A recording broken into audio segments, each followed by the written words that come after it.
ವಿದ್ಯಾರ್ಥಿಗಳು ನವಭಾರತ ನಿರ್ಮಾಣಕ್ಕೆ ಶಕ್ತಿಯಾಗಿ ನಿಲ್ಲಬೇಕು. ಶ್ರೀನಿವಾಸ್, BNMIT ವಿಚಾರ ಸಂಕಿರಣ. ವಿದ್ಯಾರ್ಥಿಗಳಾದ ನೀವು ಕೈಗಾರಿಕೆ ಬಯಸುವಂತೆ ಸಿದ್ಧಗೊಳ್ಳುವುದರ ಜೊತೆಗೆ ನವಭಾರತ ನಿರ್ಮಾಣಕ್ಕೆ ಶಕ್ತಿಯಾಗಿ ನಿಲ್ಲಬೇಕು ಎಂದು ಕ್ವಾಲ್ಕಾಮ್ ಇಂಡಿಯಾ ಪ್ರೈವೇಟ್ ಲಿಮಿಟೆಡ್ನ ಎಂಜಿನಿಯರ್ ಡಾಕ್ಟರ್ RK ಶ್ರೀನಿವಾಸ್ ತಿಳಿಸಿದರು.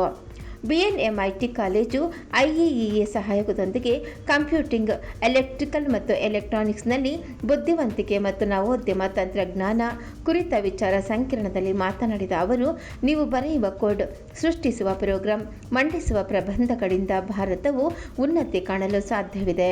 ನಿಮ್ಮಿಂದ ನವ ಭಾರತದ ಕನಸು ನನಸು ಆಗಲಿದೆ ಎಂದರು. ಭಾರತದ ಟೆಲಿಕಮ್ಯುನಿಕೇಷನ್, ಸೆಮಿಕಂಡಕ್ಟರ್ ಮತ್ತು ಕೃತಕ ಬುದ್ಧಿಮತ್ತೆಯಿಂದ AI ಹೆಚ್ಚು ಅಭಿವೃದ್ಧಿಯನ್ನು ಕಾಣುತ್ತಿದೆ. ಟೆಲಿಕಮ್ಯುನಿಕೇಷನ್ ದೇಶದ ಬೆನ್ನೆಲುಬಾಗಿದೆ. 2026ರ ಅಂತ್ಯಕ್ಕೆ ಸಂಪೂರ್ಣ 5G ನೆಟ್ವರ್ಕ್ ಆಗಿರಲಿದೆ.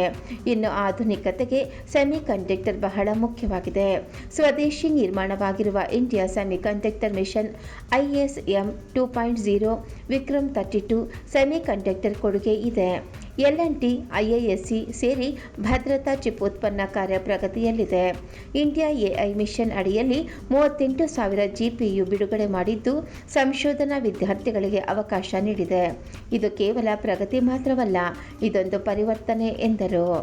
BNMIT ಕಾಲೇಜಿನ dean professor Eshwar N. Mane ಮಾತನಾಡಿ, ವಿದ್ಯಾರ್ಥಿಗಳು ಹೊಸ ಆಲೋಚನೆಗಳ ಬಗ್ಗೆ ಯೋಚಿಸಬೇಕು. ವಿದ್ಯಾರ್ಥಿಗಳು AIಯನ್ನು ಒಳ್ಳೆಯ ಕೆಲಸಗಳಿಗೆ ಬಳಕೆ ಮಾಡಿಕೊಳ್ಳಬೇಕು. ಲಭ್ಯವಿರುವ ತಂತ್ರಜ್ಞಾನವನ್ನು ಸದುಪಯೋಗಪಡಿಸಿಕೊಳ್ಳಬೇಕು. ವಿದ್ಯಾರ್ಥಿಗಳು ಸಂಶೋಧನೆಯ ಕಡೆ ಹೆಚ್ಚಿನ ಗಮನ ನೀಡಬೇಕು ಎಂದರು. ಈ ಕಾರ್ಯಕ್ರಮದಲ್ಲಿ ಹನಿವೆಲ್ನ ಏರೋಸ್ಪೇಸ್ ಎಲೆಕ್ಟ್ರಾನಿಕ್ ಸೊಲ್ಯೂಷನ್ಸ್ನ ಹಿರಿಯ ನಿರ್ದೇಶಕ ಮೈಥಿಲಿ ಬೆಳ್ಳಿ ಕಾಮತ್, ಜಂಟಿ ಕಾರ್ಯದರ್ಶಿ ಅಶೋಕ್ R. ಮಾನೆ, ಕಾಲೇಜಿನ ಹೆಚ್ಚುವರಿ ನಿರ್ದೇಶಕ ಡಾಕ್ಟರ್ SY ಕುಲಕರ್ಣಿ, ಕಾಲೇಜಿನ ಪ್ರಾಂಶುಪಾಲರಾದ doctor GN Krishnamurthy, doctor K. Venkatesh, doctor GN Keshavamurthy, professor TJ Ramamurthy ಇತರರು ಉಪಸ್ಥಿತರಿದ್ದರು. IEEE conference on intelligent and innovative technologies in computing, electrical and electronics. I sincerely thank BNMIT management and IEEE fraternity for providing an opportunity for me to be here, as well as to the Qualcomm in particular.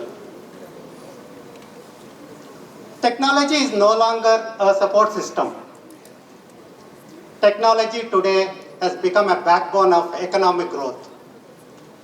It's a national security, sustainability, and human progress. The code you write, the circuits you design, the research papers you publish will define where India stands in global technology race. This conference is not just about publishing the research papers. It is about the purpose. Atmanirbhar Bharat, India's vision is bold and clear. It is a powerful convergence of telecommunication, semiconductors, and AI. Telecommunication today has become backbone of new digital India. 5G coverage has crossed about 85% in India by year 2026 end. Both Jio and Airtel will going to have fully operational standalone 5G networks. Vodafone Idea will follow, and in parallel, BSNL is also doing trials for 5G. We all should feel proud of it.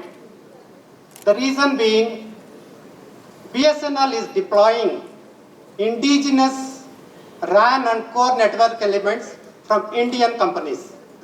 It is a custodian of TCS, CDOT and Tejas Networks. ಈ ಒಂದು conference ಮಕ್ಕಳಿಗೆ ತುಂಬ ಒಂದು ಒಳ್ಳೆಯ experience ಕೊಡುತ್ತೆ. ಯಾವ ಥರ experience ಅಂದರೆ, ಈ ಟೆಕ್ನಾಲಜಿ ಹೇಗೆ ಡೆವಲಪ್ ಮತ್ತು ಎಷ್ಟು ಚೇಂಜ್ ಆಗ್ತಿದೆ ಇಷ್ಟು ಫಾಸ್ಟಾಗಿ ಈ ಕಾನ್ಫರೆನ್ಸ್ ಮೂಲಕನೇ ಅವ್ರಿಗೆ ತಿಳುವಳಿಕೆ ಬರುತ್ತೆ. ಸೊ ಈ ಕಾನ್ಫರೆನ್ಸ್ ಅಟೆಂಡ್ ಮಾಡಿದಾಗ ಸ್ಟೂಡೆಂಟ್ಸ್ಗೆ ಈ ಜಗತ್ತಲ್ಲಿ ಏನು ನಡೀತಾ ಇದೆ ಅಂತ ಫಸ್ಟು ಈ ಕಾನ್ಫರೆನ್ಸಲ್ಲೇ ಗೊತ್ತಾಗೋದು. ಈ ಕಾನ್ಫರೆನ್ಸಿಂದ ಬರೋ ಪಬ್ಲಿಷರ್ಸು ಮತ್ತು ಸೈಂಟಿಸ್ಟ್ಸು ರಿಸರ್ಚರ್ಸು ಇಲ್ಲಿ ಬಂದು ಅವ್ರು ಏನು ರಿಸರ್ಚ್ ಮಾಡಿರ್ತಾರ ಅದ್ರ ಬಗ್ಗೆ ಬಂದು ಮಾತಾಡ್ತಾರೆ, ಪ್ರಸ್ತಾವನೆ ಕೊಡ್ತಾರೆ, ಒಂದು ಪ್ರೆಸೆಂಟೇಷನ್ ಕೊಡ್ತಾರೆ. ಈ ಪ್ರೆಸೆಂಟೇಷನ್ ಕೊಟ್ಟಾಗ ಸ್ಟೂಡೆಂಟ್ಸ್ಗೆ ಈ ಜಗತ್ತು ಯಾವ ಕಡೆ ನಡೀತಾ ಇದೆ, ಅಂದರೆ ಯಾವ ಥರ ನಡೀತಾ ಇದೆ, ಏನು ನೆಕ್ಸ್ಟ್ ಟೆಕ್ನಾಲಜಿ ಯಾವ ಥರ ಬರಬಹುದು ಅಂತ ಒಂದು ಇನ್ಸೈಟ್ ಸಿಗುತ್ತೆ ಅವ್ರಿಗೆ. ಈ ನೆಕ್ಸ್ಟ್ ಈಗ ಮೊಬೈಲ್ ಬಂದಿದೆ, ಮೊಬೈಲ್ ಆದಮೇಲೆ ನೆಕ್ಸ್ಟ್ ಏನು ಬರ್ಬೋದು, ಅಥವಾ ಮೊಬೈಲ್ ಇನ್ನೂ ಎಷ್ಟು ಇಂಪ್ರೂವ್ ಆಗ್ಬೋದು ಫಾರ್ ಎಕ್ಸಾಂಪಲ್ಲು, ಅದನ್ನು ತಿಳುವಳಿಕೆ ಮಾಡೋಕ್ಕೆ ಈ ಕಾನ್ಫರೆನ್ಸಸ್ಸು ತುಂಬ ಸಹಾಯ ಮಾಡುತ್ತೆ. ಸೊ ಸ್ಟೂಡೆಂಟ್ಸಲ್ಲಿ ಇಲ್ಲಿ ಇನ್ನೊಂದು ಅವ್ರು ಮಾಡಿರೋಂಥ ಸಂಶೋಧನೆ, ಈ ರಿಸರ್ಚು ಇಲ್ಲಿ ಪ್ರಸ್ತಾವ ಮಾಡೋಕ್ಕೆ ಅಂದರೆ ಪ್ರೆಸೆಂಟ್ ಮಾಡೋಕ್ಕೆ ತುಂಬ ಹೆಲ್ಪ್ ಆಗುತ್ತೆ. ಆ್ಯಂಡ್ ಬೇರೆ ಅವ್ರು ಇಂಡಸ್ಟ್ರಿ ಪೀಪಲ್ ಬರ್ತಾರೆ, ಅಂದರೆ ಯಾರು ರಿಸರ್ಚರ್ಸ್ ಬರ್ತಾರೆ.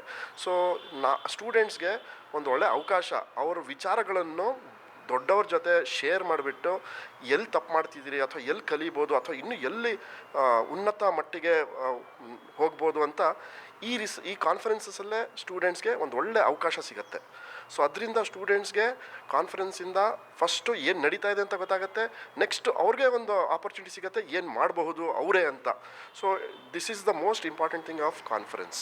ಇವತ್ತು ನಮ್ಮ ಸಂಸ್ಥೆಯಲ್ಲಿ international conference on intelligent innovative technologies ಮೇಲೆ IEEE ಸಹಭಾಗಿತ್ವದಲ್ಲಿ ಒಂದು ಇಂಟರ್ನ್ಯಾಷನಲ್ ಕಾನ್ಫರೆನ್ಸ್ ಆಗ್ತಾಯಿದೆ. ಇದು ಕಾನ್ಫರೆನ್ಸು ನಾವು ಪ್ರತಿ ವರ್ಷ ಮಾಡುವಂತಹ ಕಾನ್ಫರೆನ್ಸು. ಈಗ 4 ವರ್ಷಗಳಿಂದ ನಡ್ಕೊಂಡು ಬಂದಿದೆ. ಇನ್ನು ಮುಂದಿನ ವರ್ಷ 5ನೇ ವರ್ಷಕ್ಕೆ ಪಾದಾರ್ಪಣೆ ಮಾಡ್ತದೆ.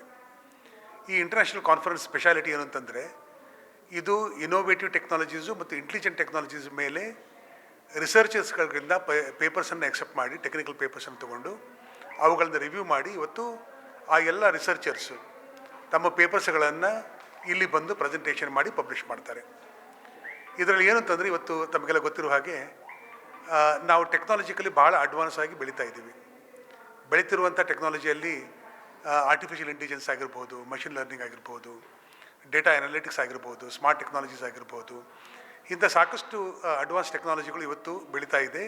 ಇವೆಲ್ಲ ಟೆಕ್ನಾಲಜಿಗಳಿಗೂ in one or the other way ನಮಗೆ ಹೆಲ್ಪ್ ಆಗ್ತದೆ, ಸೊಸೈಟಿಗೆ ಭಾಳ ಒಳ್ಳೆಯ ರೀತಿಯಿಂದ ಹೆಲ್ಪ್ ಆಗ್ತಾ ಇದೆ. ಈ ಟೆಕ್ನಾಲಜಿಗಳ ಇಂಪ್ಯಾಕ್ಟ್ ಏನು, ಅವುಗಳ ಉಪಯೋಗ ಹೇಗೆ ಆಗ್ತಾ ಇದೆ, ಅದರಿಂದ ದೇಶ ಹೇಗೆ ಮುಂದುವರಿತಾ ಇದೆ, ಇನ್ನು ನಾವು ಯಾವ ರೀತಿಯಲ್ಲಿ ನಾವು ನಮ್ಮ ಅಡ್ವಾನ್ಸ್ಮೆಂಟ್ಗಳನ್ನು ಬೆಳೆಸಿ ಹೋಗ್ಬೋದು ಅನ್ನೋ ಉದ್ದೇಶಕ್ಕೋಸ್ಕರವಾಗಿ ಸಾಕಷ್ಟು ಟೆಕ್ನಿಕಲ್ ಪೇಪರ್ಸ್ಗಳನ್ನು ಇನ್ವೈಟ್ ಮಾಡಿದ್ವಿ. ಎಲ್ಲ ಪೇಪರ್ಸ್ಗಳು ಇವತ್ತು ಪ್ರೆಸೆಂಟ್ ಆಗ್ತಾ ಇದೆ. ಈ ಪ್ರೆಸೆಂಟ್ ಆಗಿರೋ ಪೇಪರ್ಸದ್ದು ಒಂದು ಅಡ್ವಾಂಟೇಜ್ ಏನಂತಂದರೆ, ಎಲ್ಲ ರಿಸರ್ಚರ್ಸ್ಗಳು ಒಂದೇ ಪ್ಲಾಟ್ಫಾರ್ಮ್ ಮೇಲೆ ಬರ್ತಾರೆ, ಅವರ ಒಂದು ಎಕ್ಸ್ಪೀರಿಯನ್ಸನ್ನು ಶೇರ್ ಮಾಡ್ಕೋತಾರೆ, ಅವ್ರ ರಿಸರ್ಚನ್ನು ಶೇರ್ ಮಾಡ್ಕೋತಾರೆ. ಅದನ್ನು ಮಾಡೋದ್ರಿಂದ ಈ ರಿಸರ್ಚು ಎಲ್ಲ ಲೆವೆಲಲ್ಲೂ ಕೂಡ ಹೋಗ್ತದೆ. ವಿದ್ಯಾರ್ಥಿಗಳು ಸಾಕಷ್ಟು ಸಂಖ್ಯೆಯಲ್ಲಿ ಪಾರ್ಟಿಸಿಪೇಟ್ ಮಾಡ್ತಾ ಇದ್ದಾರೆ. ವಿದ್ಯಾರ್ಥಿಗಳಿಗೆ ಯಾವ ರೀತಿ ಟೆಕ್ನಾಲಜಿ ಅಡ್ವಾನ್ಸ್ ಆಗ್ತಾ ಇದೆ, ಮುಂದೆ ಅವರು ತಮ್ಮ ಒಂದು ಭವಿಷ್ಯವನ್ನು ಹೇಗೆ ರೂಪಿಸ್ಕೊಳ್ಬೋದು, ಈ ಟೆಕ್ನಾಲಜಿಗಳನ್ನು ಹೇಗೆ ಅಡಾಪ್ಟ್ ಮಾಡ್ಕೋಬೋದು ಅನ್ನೋ ಉದ್ದೇಶಕ್ಕೋಸ್ಕರವಾಗಿ ಈ ಕಾನ್ಫರೆನ್ಸ್ ನಡೀತಾ ಇದೆ. ಆಲ್ಮೋಸ್ಟ್ ಅಬೌಟ್ 2000 ಪೇಪರ್ಸು ಈ ಕಾನ್ಫರೆನ್ಸ್ನಲ್ಲಿ ಪಬ್ಲಿಕೇಷನ್ಗೋಸ್ಕರವಾಗಿ ರಿಸರ್ಚರ್ಸ್ ಅಪ್ಲೈ ಮಾಡಿದರು. ನಾವು ಒಳ್ಳೆಯ ರೀತಿಯಿಂದ ರಿವ್ಯೂ ಮಾಡಿ ಓನ್ಲಿ 500 ಪೇಪರ್ಸನ್ನು ಮಾತ್ರ ಎಕ್ಸೆಪ್ಟ್ ಮಾಡ್ಕೊಂಡಿದ್ದೀವಿ. IEEEಯಿಂದ ಬರೀ 300 ಪೇಪರ್ಗಳನ್ನು ಮಾತ್ರ ಸೆಲೆಕ್ಟ್ ಮಾಡಬೇಕು ಅನ್ನೋ ಒಂದು ಕಂಡೀಷನ್ ಬಂದಿರೋದ್ರಿಂದ ಇವತ್ತು 300 ಪೇಪರ್ಗಳು ಎಲ್ಲ ಪ್ರೆಸೆಂಟೇಷನ್ ಆಗಿ ಪಬ್ಲಿಷ್ ಆಗ್ತಾ ಇದೆ. ಇದೊಂದು ಭಾಳ ಸಕ್ಸಸ್ಫುಲ್ ಆಗಿರುವಂಥ ಕಾನ್ಫರೆನ್ಸು ಪ್ರತಿ ವರ್ಷ ನಡೀತಾ ಇದೆ. ರಿಸರ್ಚರ್ಸ್ಗಳಿಗೆ ಇಲ್ಲೊಂದು ಒಳ್ಳೆಯ ಅವಕಾಶ ಅವ್ರ ರಿಸರ್ಚ್ ಆ್ಯಕ್ಟಿವಿಟೀಸನ್ನು ಪಬ್ಲಿಷ್ ಮಾಡಲಿಕ್ಕೆ ಅಂತ ಹೇಳಲಿಕ್ಕೆ ನಾನು ಇಷ್ಟಪಡ್ತೇನೆ. ಧನ್ಯವಾದ.